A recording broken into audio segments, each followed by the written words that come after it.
Bonjour et bienvenue dans cette vidéo du jeudi dans laquelle on parle de fiches pratiques. Alors là j'enregistre 4 vidéos d'un coup au final, celle de mardi qui est passée, d'aujourd'hui, de mardi prochain et jeudi prochain, mais c'est pas grave.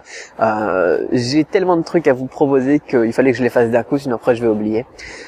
Aujourd'hui je voudrais vous parler de pourquoi il est important d'apprendre le pays, d'apprendre à connaître le pays et la culture du pays dans lequel vous apprenez la langue, ou bien pour lequel vous apprenez la langue, parce que ça va vous booster complètement dans votre apprentissage, j'ai envie de dire. Donc le fait d'apprendre par exemple l'histoire de la Chine, la culture chinoise, et là on a plein de trucs, les us et coutumes quoi, ça va vous permettre non seulement d'apprendre de manière complètement sans effort du nouveau vocabulaire, parce que on va vous montrer des noms de villes, des noms de personnages, des noms de trucs qui seront dans une histoire, et au final vous retiendrez les noms des gens, des choses, des lieux, des places sans effort, parce que ça sera dans un cadre français avec un contexte bien clair, et en plus ça va vous donner envie d'en savoir plus. Par exemple, quand on apprend la culture chinoise, on apprend par exemple c'est comment est-ce que les gens aient joué à un espèce de sport à la limite entre le foot et le badminton, là le tianzi qu'on joue avec le pied par exemple.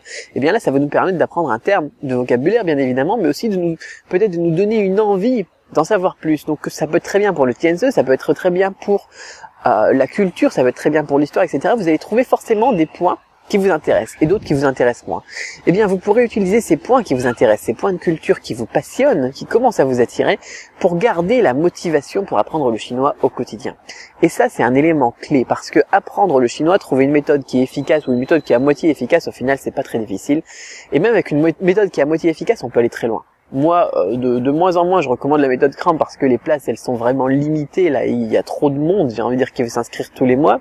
Et je suis obligé de fermer les inscriptions et tout ça, mais les personnes qui me disent tiens j'ai cette possibilité, je peux apprendre avec le livre de Joël Bellassène et puis avec telle personne, etc. Je dis ok, vas-y, fonce, le plus important ça sera plus ça maintenant, ça sera d'avoir aussi la motivation qui reste, parce que si vous avez une méthode à moitié efficace, vous allez perdre rapidement votre motivation, et du coup la méthode elle sera encore 3 fois moins efficace parce que vous allez arrêter 3 fois plus vite, vous en aurez marre 3 fois plus vite, tandis que donc on va pas parler méthode, mais on va parler donc de motivation.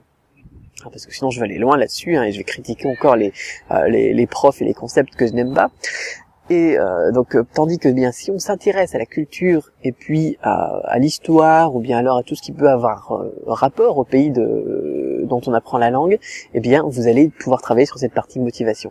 Et du coup, votre apprentissage il sera forcément plus efficace parce que vous aurez plus envie d'y retourner au quotidien, vous aurez plus envie d'aller revoir par exemple votre leçon du jour, ou bien de réviser ce que vous avez appris avant, parce que vous apprenez quelque chose qui est en lien avec quelque chose que vous aimez, qui vous intéresse. Voilà. C'est un peu tordu peut-être comme réflexion, mais en tout cas c'est super vrai quoi. Alors pour ça, pour vous aider peut-être là-dedans, parce qu'on a énormément de ressources qui concernent la Chine, je vous ai fait une petite fiche pratique. Dans cette fiche pratique, je vous ai mis 4 livres, pas plus, parce qu'on a énormément de choix, et je vous ai mis vraiment ce qui pour moi a été le plus motivant et le plus intéressant. Donc 4 livres sur la langue chinoise, sur les relations entre les personnes, sur l'histoire de la Chine et sur un point de vue plus géopolitique. Donc vraiment un mix de tout ce qui peut vous intéresser. Vous n'êtes pas obligé de tout lire, vous pouvez en prendre qu'un d'ailleurs. Je vous ai mis les meilleurs avec les liens, un petit descriptif pour chaque livre. Là j'ai presque ma carte SD, en fait elle est pourrie là, elle est cassée dans mon téléphone, et du coup j'ai que la mémoire interne, donc je peux pas vous faire le descriptif de chaque livre maintenant, mais vous pouvez retrouver donc tout ça dans la fiche pratique. En dessous de la vidéo on va retrouver Javary, on va retrouver Jérôme Berny qui est pas du tout connu, on va retrouver Alain Pierre Fitt qui est super connu, on va retrouver c'était quoi le 4e que je voulais vous présenter, enfin au final c'est le 3e dans les listes. C'était donc sur l'histoire de la Chine, donc c'est Fairbank. Alors là lui aussi, si vous connaissiez pas encore, donc regardez tout ça tout de suite. Téléchargez la fiche pratique en dessous de la vidéo. Si vous êtes sur le blog, donc c'est dans le formulaire juste en dessous. Si vous êtes sur YouTube, il faut d'abord cliquer sur le lien en dessous de la vidéo. Vérifiez que vous êtes bien sur la page de la vidéo, parce que parfois les gens sont dirigés à partir d'une autre vidéo.